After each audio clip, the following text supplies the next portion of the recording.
When James and Caroline Mercer purchased the old Spanish Revival mansion in Pasadena, they felt like they had struck gold.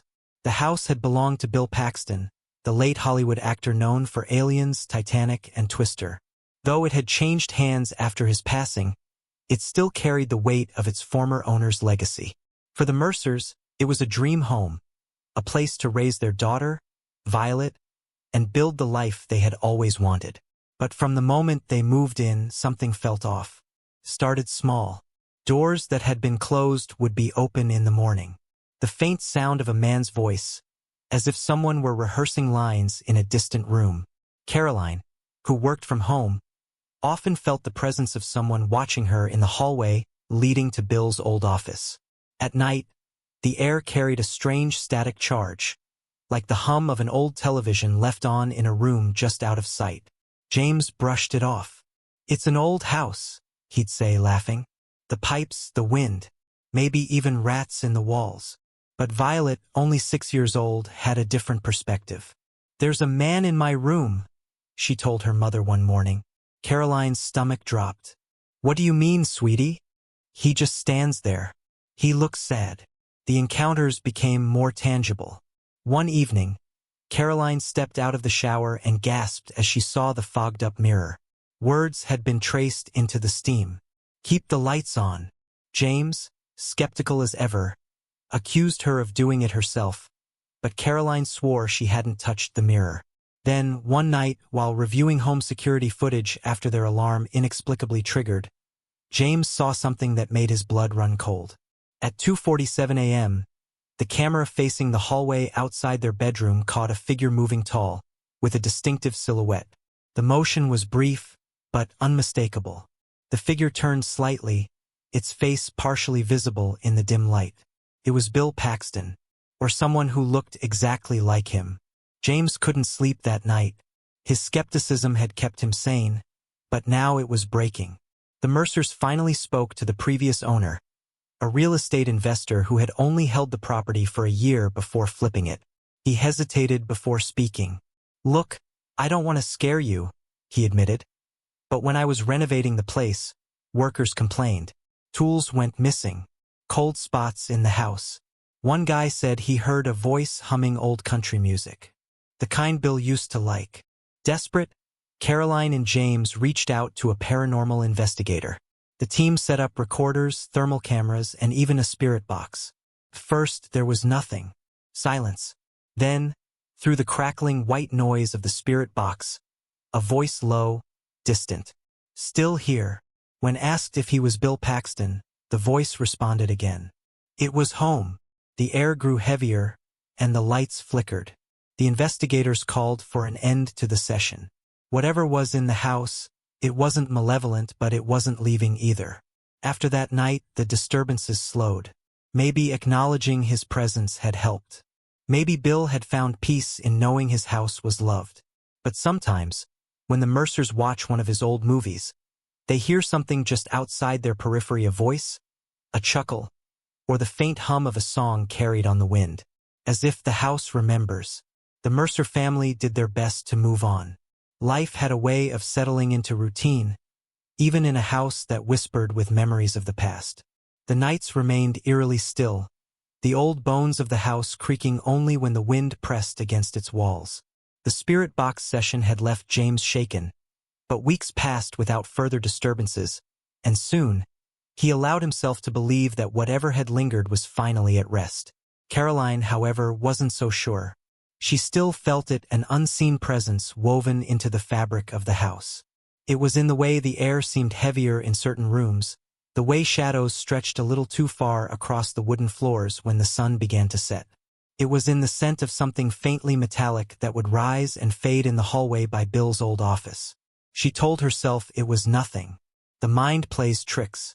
But doubt lingered like a whisper at the back of her thoughts. And then there was Violet.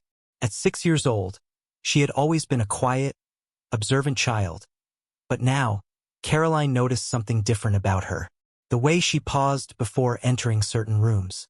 The way she sometimes stared at the far corner of the living room as if watching something shift beyond the reach of the light. One evening, while folding laundry in Violet's bedroom, Caroline noticed a stack of the child's drawings on the nightstand. She flipped through them, absently colorful scribbles of trees, houses, and stick-figure people, until she stopped at one that sent a chill creeping up her spine. The drawing was of a man. Not a crude, smiling figure like the rest, but something more deliberate, more detailed. He stood tall, his body sketched in black crayon. His face shadowed except for his eyes' dark, sunken ovals that seemed almost hollow. The most unsettling part was his mouth, a thin, expressionless line that curved downward slightly, as if caught between sorrow and silence. Caroline turned to Violet, who was sitting on the floor with her dolls, humming softly. "Sweetheart," Caroline said, keeping her voice light. "Who is this?" Violet didn't look up right away. She smoothed the dress of the doll in her lap, then finally met her mother's gaze. "The man in the hallway," she said simply. Caroline felt her throat tighten. "The one you told me about before?" Violet nodded. "He watches us." Caroline forced a smile, trying to keep the creeping dread out of her voice. "Why don't you tell me more about him?" Violet hesitated, her small fingers twisting the hem of her shirt. Then, in a whisper so soft that Caroline almost missed it, she said, "He doesn't know he's dead." A chill crawled up Caroline's spine, wrapping itself around her lungs, tightening like a cold hand.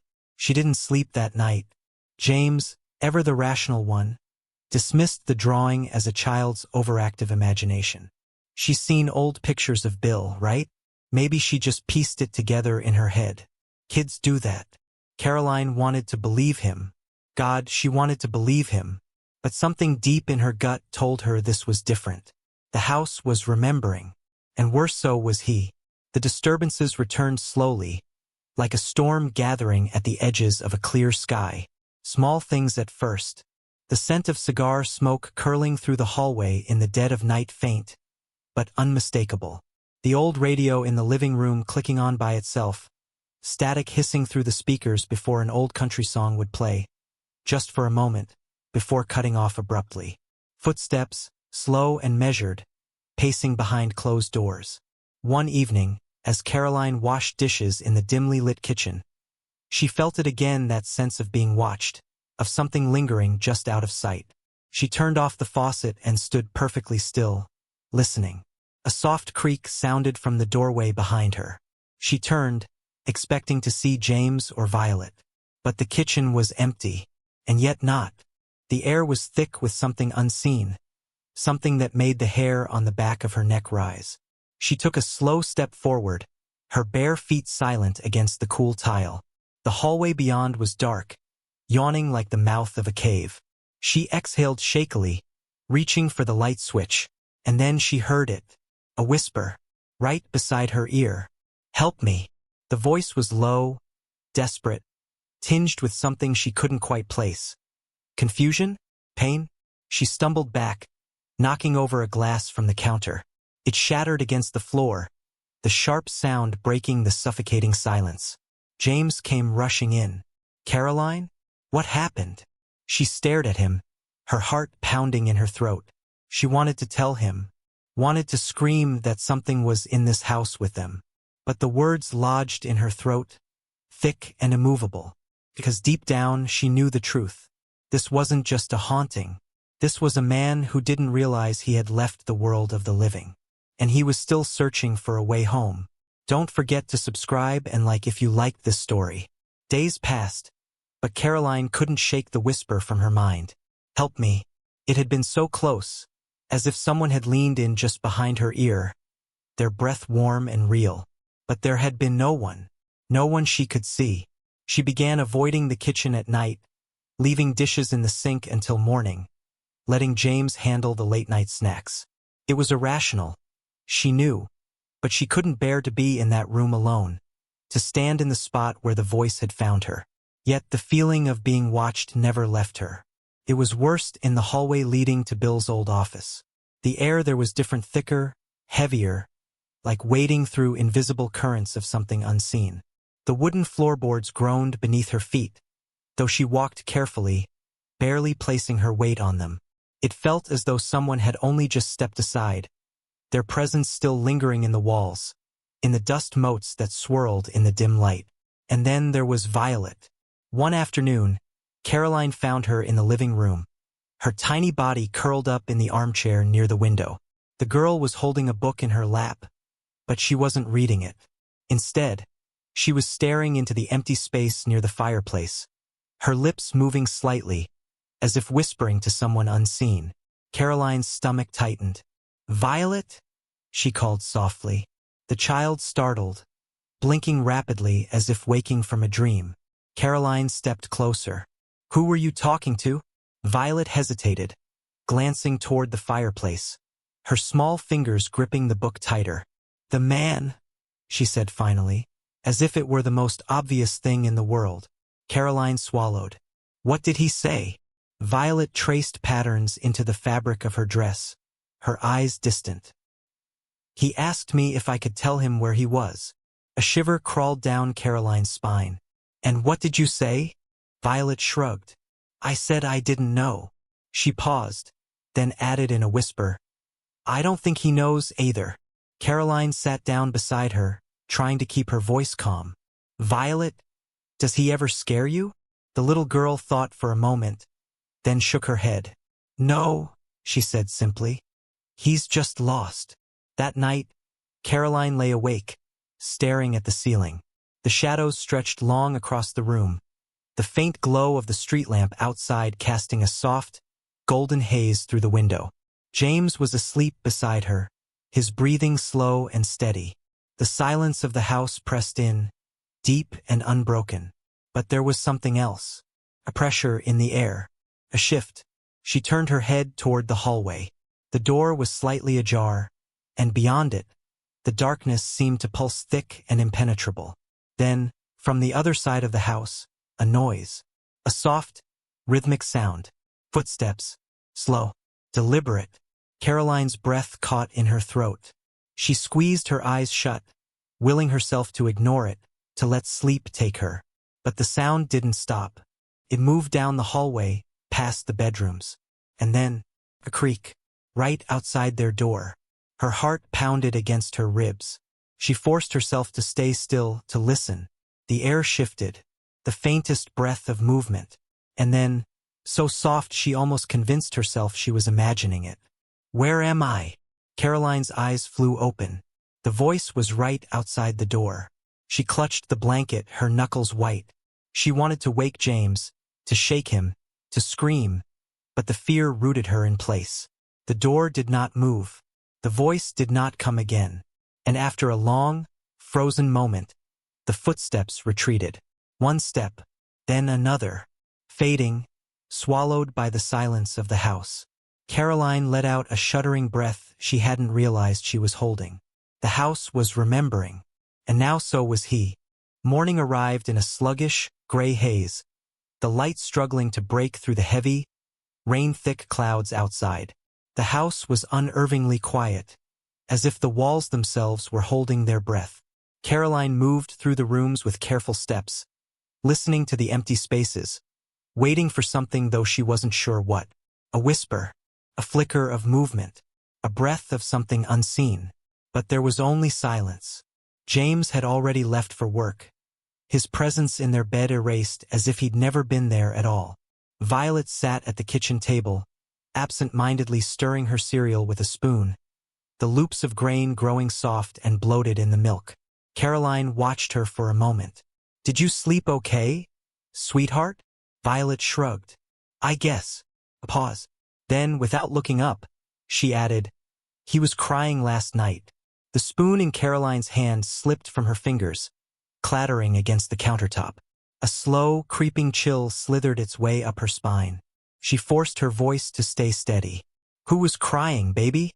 Violet finally looked up, her eyes, wide and solemn, locked onto her mother's with an intensity that made Caroline's stomach clench. "The man," Violet said. "He was standing in the hallway. He didn't see me. He just—" She hesitated, choosing her words carefully. "Looked lost." Caroline felt her hands tighten into fists. "Did he say anything?" she asked. Violet nodded. "He kept whispering something. But I don't think he was talking to me. Caroline braced herself. What was he saying?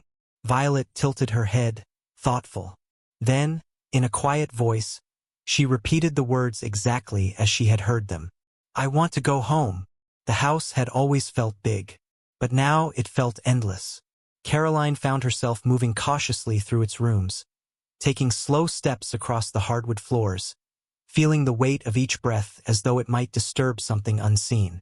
She told herself it was just her imagination, that she was letting Violet's words get to her. But no matter how many times she tried to shake the feeling, it clung to her skin like damp air before a storm. She avoided Bill's office, but the room seemed to press against her mind, pulling at the edges of her thoughts like a tide tugging at the shore. Finally, she gave in.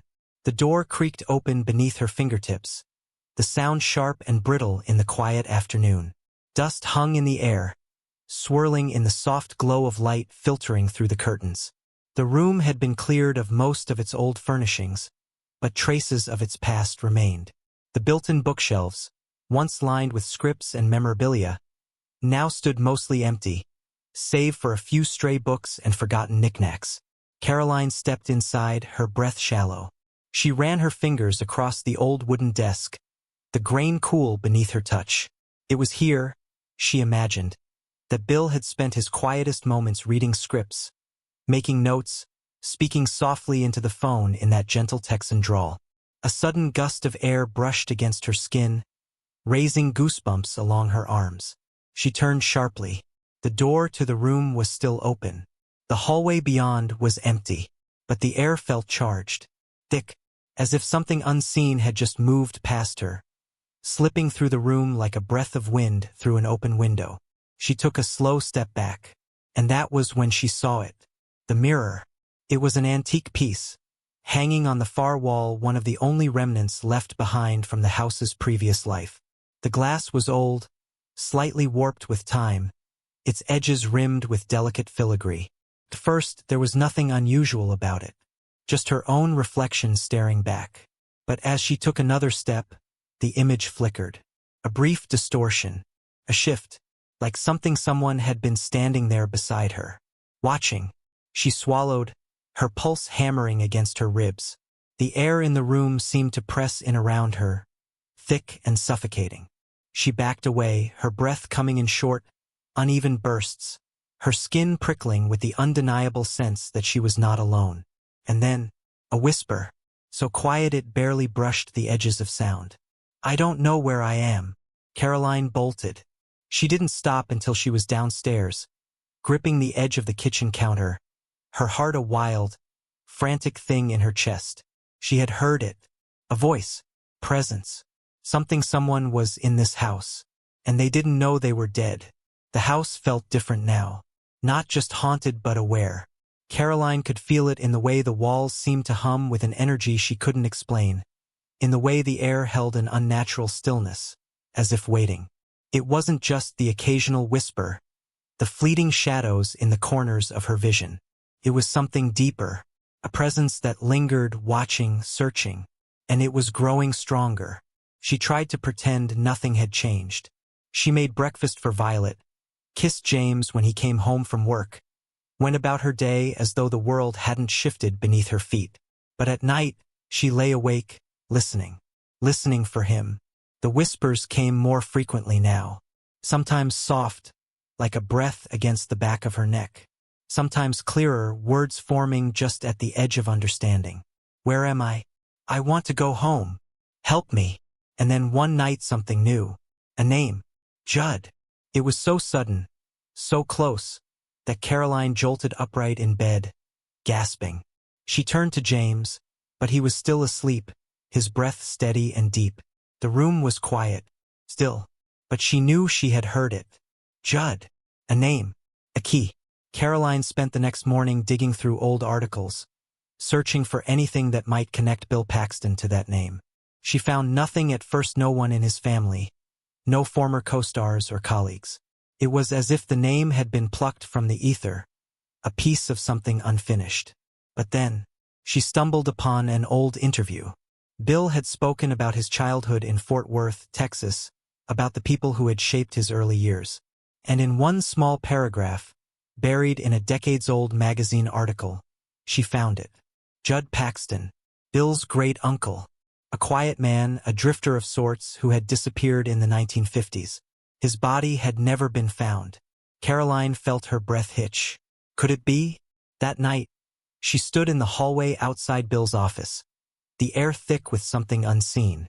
She swallowed, her pulse thrumming in her ears. "Judd," she said softly. For a moment, there was only silence. Then, a shift in the air, a whisper barely there. "Home." A wave of cold washed over her, sending shivers through her bones. She closed her eyes, inhaling deeply.